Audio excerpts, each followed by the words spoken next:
Hello again, everyone, and welcome to another episode of Leadership Synergized, where we talk with individuals whom you may not have a chance to normally hear from about their careers, their experiences in leadership, their experiences in serving others.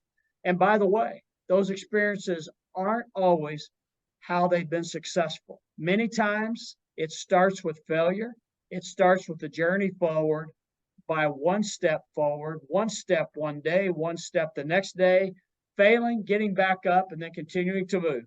And last week we heard from our guest who's here with us again today, Coach Shaun Busick. Coach, welcome back. Thanks. Good to be here and looking forward to episode 2. Thank you again. And last week when we talked, Coach, you were talking about the focus needing to be returned back on the journey.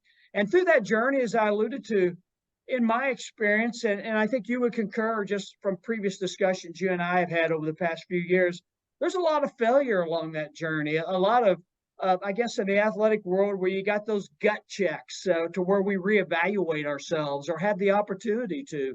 And the effectiveness to be able to truly reevaluate oneself is really, in my experience, what helps us get back on the path forward, whether it's following God or a project plan that's been laid out. You and I have talked a bit about the STILL model just very briefly. And the first part of my experience as I reflect back, Coach, is my success has come through others, the people that God has put in my life, such as yourself. Opportunity to learn from, opportunity to be a part of teams with, and to come alongside and to let them, for lack of a better word, just carry. But as I reflect back, I identify a lot of opportunities I missed out on because I wasn't as effective with self-awareness at the time, and I wasn't pouring value into myself. You mentioned last week about lifelong learning. What a great example Coach John Wooden was throughout his lifetime of being a lifelong learner, just as one example. How have you been able to keep that peace within self, yet add greater value through those learning opportunities and continue to be able to raise the bar on the value you have to offer your students, your family, your friends in life? That's a good question. I tell you what, you alluded to failure. And I think that we're so afraid of failure. And equally, we're afraid of success, really. And I'm going to jump back into coaching here. In my coaching career, my first 3 years, I was 11 and 50. We won 11, lost 50. And I thought to myself, oh my goodness, what's going wrong? What went wrong? And I don't think I would have been near as successful as I've been had I not had those first 3 years. We have to learn to fail. We have to get comfortable when we do fail that we can learn something from it. And I look back on those first 3 teams I coached in Argus, Indiana. I was the head coach at Argus High School. The program had lost 28 straight varsity games. Hence, I got the job as a very young man. I don't think anybody with any experience was going to take that job. So they hired me. They had faith in me. I came in. We won our first game. So the losing streak was over early. But then I remember we lost 13 straight after that. And going through it, it felt horrible. We're losing. But as I've told my teams and all these years later, you either win or you learn. I don't think you lose. You never lose. There's always something to be gained from every circumstance. Win, lose, draw, you're going to learn. And so winning or learning, okay, one of the two things are going to happen. So I don't think when I worked at potentially and very possibly the best academic school district in the state at Zionsville. About half my career, I was a high school English teacher in little PE, and then boys basketball coach at Zionsville Community High School. And it was a wonderful 14 years. Some of the best educators, some of the best coaches, administrators I've ever worked with, a lot of great people. And I remember when I first took the job, we would do camps. And there's so many professionals in Zionsville. It's such a successful place. You have a lot of doctors, lawyers, all these teachers. You had great people who have been highly successful, much more successful than I'll ever dream of being by worldly standards. They've been so great. And they have these children who are so success driven and I remember in those first few camps I would run, the kids would making a mistake. We'd do a 2-ball dribbling drill, let's say, and somebody would dribble it off their foot, or they would lose control of the ball, and they'd be so upset, and they were so afraid to make mistakes. And their fear of mistakes caused us not be as successful.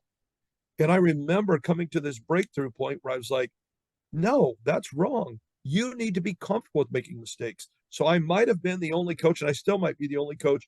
And my players through these years from Zionsville on could tell you when they make mistakes, I'm not excited when they throw the ball to the other team.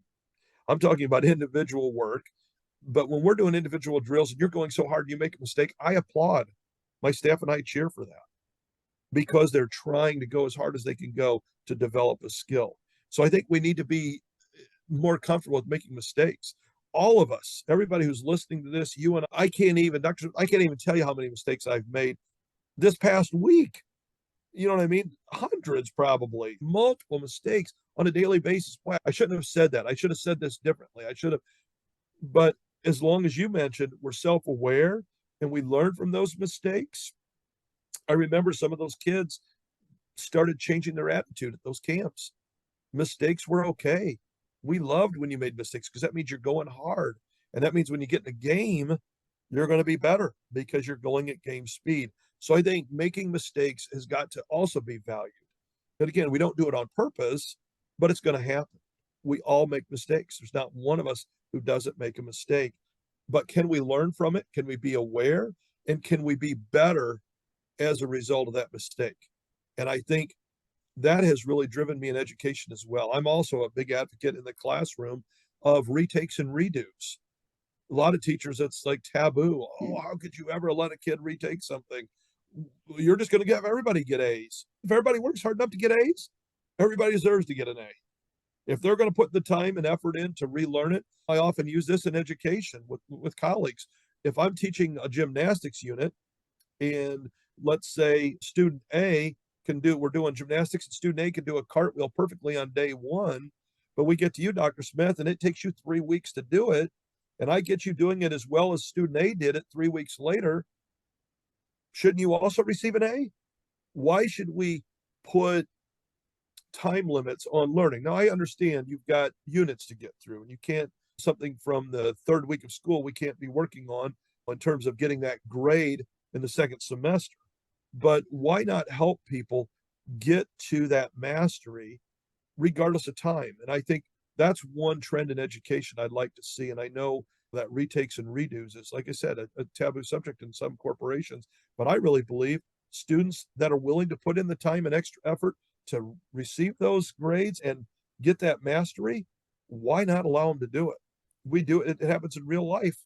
We're allowed multiple opportunities. If I'm an architect and my client doesn't like my design, day one, I get to go back and redo it. And maybe not like number 2 or number 3 or number 4. Why aren't we doing that with our children? Why aren't we teaching them it's okay to make those mistakes? And I applaud those educators who allow their students to make mistakes, but come back, reteach, go back through the material so that their students get it. That's what education's about, is gaining mastery through hard work. But I think you would agree, you just described what life's about as well in that regard. And one of the aspects, and I concur with you 100% with everything you said.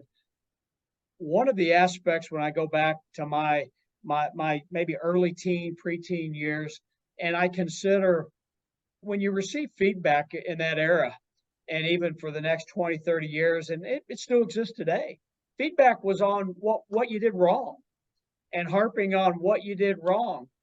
And I can honestly say there's been times that I've struggled internally with inferiority, preventing me from taking that next step, if you will.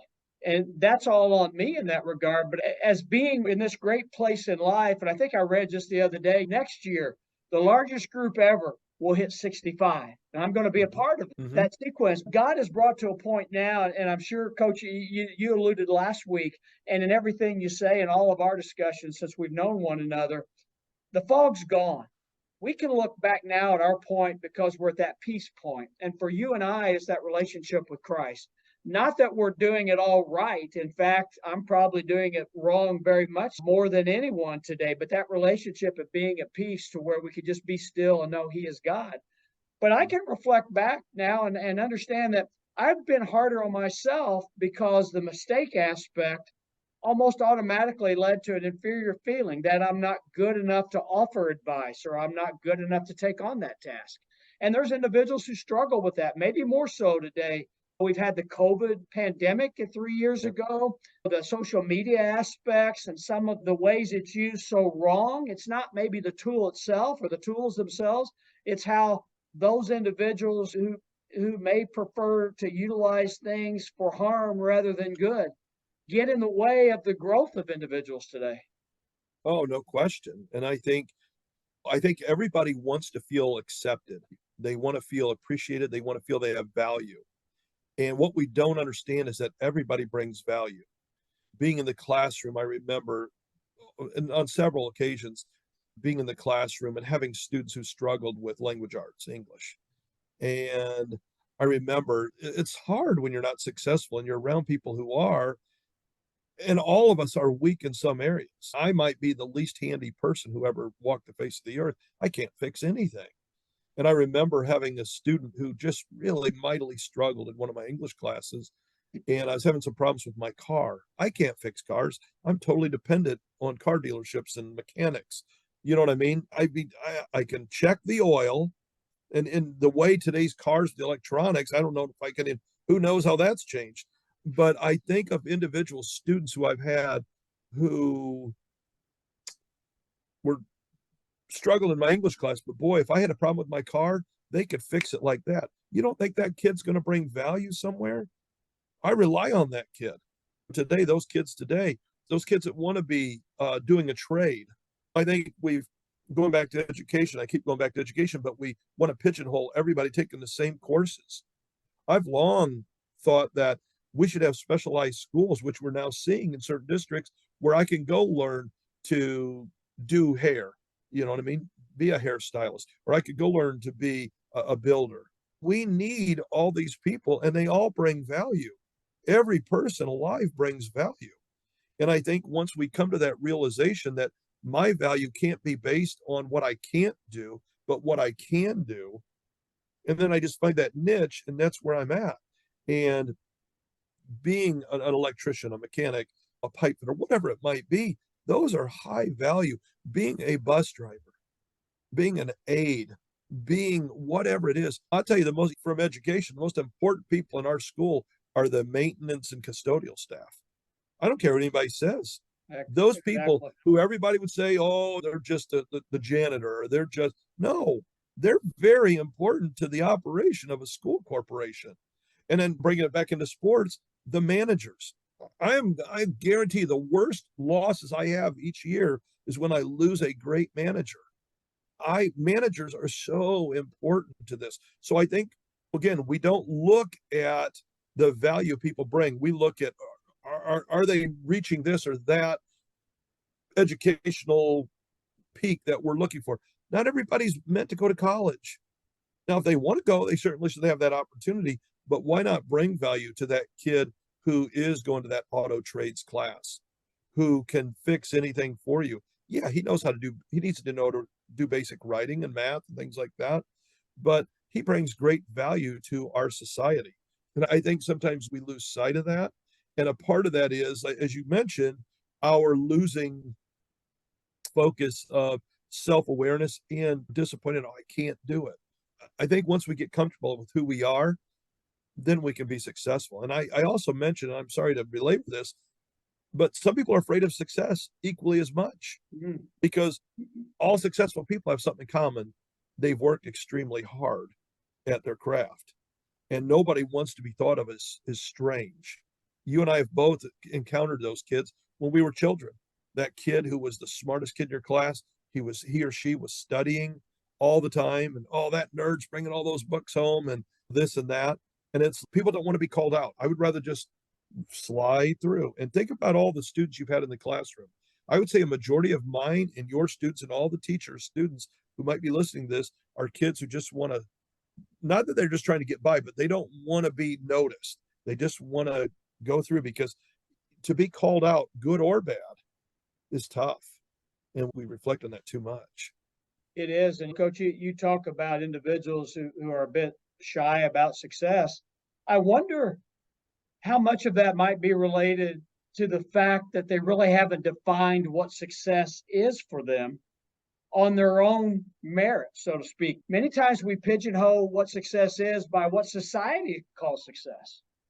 Oh, 200%. I agree with that. And I remember it was a psychology class I was taking, and it was a famous, very beautiful woman, physically attractive, beautiful woman, and they were interviewing her about her looks. The average person would think, wow, this is a very beautiful person, has perfect facial features, perfect hair, whatever. And hearing the interview, she found all these faults in herself. Oh, my hair is, I don't like my hair. It's not thick enough or it's not wavy. I don't like this because we're programmed sometimes with that negative. And even the most beautiful people, even the most athletic people are never satisfied. They seem to be like they have faults. And I think, first of all, you got to realize, yeah, we have faults. We fall short faith wise. We fall short daily. You know what I mean? But it's the getting up and continuing in it. So we'd be surprised at how many people who appear to be so happy on the inside are hurting because they haven't come to the realization of who they are and what's important and what their success is. And like you said, defined success. That's why I think when I stumbled upon the John Wooden quote about success, it was a life changer, it was a game changer for me. Again, I can't tell you how many games over the years that I've lost that I go back and think, oh, if we'd have only done this, we'd have only done that. And you beat yourself up over it. And every coach listening here would know you can't sleep. You know what I mean? The best times to sleep is when you've played a pretty good game and you've won. Those are the easiest ones to sleep. Because if you've played really well, you're on this high where you're like, oh, man, that was awesome. We played tremendously. We're so good. That's hard to sleep because it keeps you up because you played so well. Mm-hmm. And then when you lose, you beat yourself up. What did we do wrong? What can we do differently? It's that game where you win. It's just there. I usually tend to sleep the best. I'd rather have those ones we've won, we've played well, but I think, and that translates into life too. We struggle with things. And I think those of us who struggle sometimes, and I do, and I'm sure you do as well, most educators do, we struggle with sleep. How can I reach that student who seems unreachable? But I think that also tells you something, tells you care. And again, going back to Wooden's quote, success is the peace of mind that is a direct result of knowing I did my best to be the very best I could be. I've got to live with that. I've got to look in the mirror afterwards. Did I give my best effort this week in preparation for that game? Did I give my very best last night when I was preparing that lesson plan in the classroom? Did I do my very best? Yeah, I made mistakes. I noted them, but I did my very best. I can go to bed content knowing I did my best. And if my career ended today, and God forbid it did, good Lord willing, I'd like to keep going for as long as I feel I can do this. But I think I could look back and say I did my very best to be the best I could be. So I've got again, success is a peace of mind. That's what it is. It's a peace of mind knowing you did your best. Coach, within that, as we prepare to wrap up this episode, you offered in the last episode for anyone listening, watching that would like to talk to you to gain more advice or just to talk and ask questions. How can they find you? Where can they reach out and talk to Coach Busick or make connections? I think the best way would be via email. So my email is sbusick @greensburg.k12.in.us. Drop me an email. I'll quickly as I can respond. An education for those of you who are not teachers could be listening. We get quite a few emails, different things, but I do try to get to them and I try to keep those numbers low in my box. I try to respond as quickly as I can. But sbusick@greensburg.k12.in.us would be the way to reach me. Coach, what's next for Shaun Busick when it comes to your personal development? It's a good question. I think we're getting ready. My wife and I are getting ready for a new chapter in about a year. Our son is going to be a senior this year, and we'll be going off to college, and we're going to be empty nesters, which we're both dreading because the last 18 years of our lives, we've had our child here, and now it's time to push him out of the nest, and he's ready for that challenge. But I think I still have a passion to do this. And I have enough years now to retire with full benefits. But I look back and biblically speaking, I don't think anybody in the Bible ever retired. I think we're called to continue to work. Now, I may not be in the education field 15 years from now, but if I'm still here, I hope I'm still working somewhere, doing something, helping. So I would say this next chapter of my life, I'm going to continue to teach and coach as long as I have the strength to do it, to impact people, to be a good example, and to see what's next in any way I can help my child in his next chapters of life. I think eventually he's going to find a spouse and get married and have his own family. And at that point, that might be about the time Coach Shaun Busick is just going to be Grandpa Busick. Many people probably think I am there now. I'm probably old enough to do it, but I think that would be a neat chapter that, good Lord willing, I have that opportunity to enjoy. I can tell you there's been no better chapter in my life than that grandparent aspect. Coach, a final word. Someone just starting out, whether it's educator, coach, or in any other industry, looking to build their leadership toolbox. What's one piece of advice from your life and experience to date you'd like to share? No question. Get a mentor.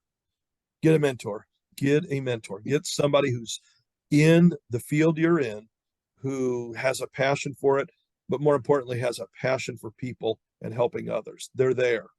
There are people like yourself, Dr. Smith, that are there willing to help.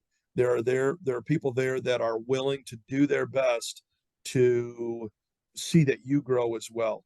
I've been so blessed. I can't even tell you how many people have influenced me on the way, all the way through. And now looking back through these 56 years of life, going back, I think first and foremost comes to mind your parents mentoring you. And neither of my parents graduated from high school.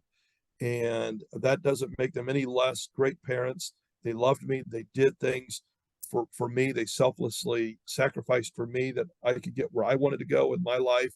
Up into elementary school, my third grade teacher, Diane Zuick, was such an influence on me, such a positive role model to me. And I can go on, starting from elementary school all the way through middle school, high school, college. It's very interesting in my life. I still speak to people in different parts of my life, from elementary school all the way through. I was telling you before we spoke, before we got on today, that I was with some males that I worked with. We had this group of men that we worked with at the Traders Point Christian schools, and we had a get together last night, a little cookout, just us guys. And they were the most recent chapter in my life, but they're still going to be there for the long term. You and I crossed paths a few years ago. We will continue to stay in touch. And those kind of relationships, finding a mentor, finding somebody to speak with, to share life with in the church, life groups, such an important part of growth. And so my advice in closing would be find a mentor, find somebody who's willing to help you on your journey, and then be prepared to be a mentor. Don't expect a mentor and not become a mentor. And I think both of them are equally as rewarding. Coach, thank you. God bless you, brother. I appreciate the time you spent these past 2 weeks. And wow, awesome words of advice and wisdom. And I know there's a great deal more coming in those who are blessed to have you in their lives. And I wish you and Drew and Kathy the best. Watching those children go through that final senior year, it is a challenge for parents in that regard. But it's also the maturation step that God has your family in us very lovingly. I know you're ready for it, whether physically and the natural, it's what you want in that regard. But I love you, brother. I'm proud of you and your entire family, and just love the difference you're making, and keep that passion in heart. I really appreciate it. Thanks for having me. And for all those listening, thanks for doing this for them as well. This is a great outreach, and you're going to be rewarded for it. It's great. Thank you, my brother. Thank you for listening. Thank you for watching. And thank you for the leading that you're doing in your life for those around you. I know they're blessed to have you.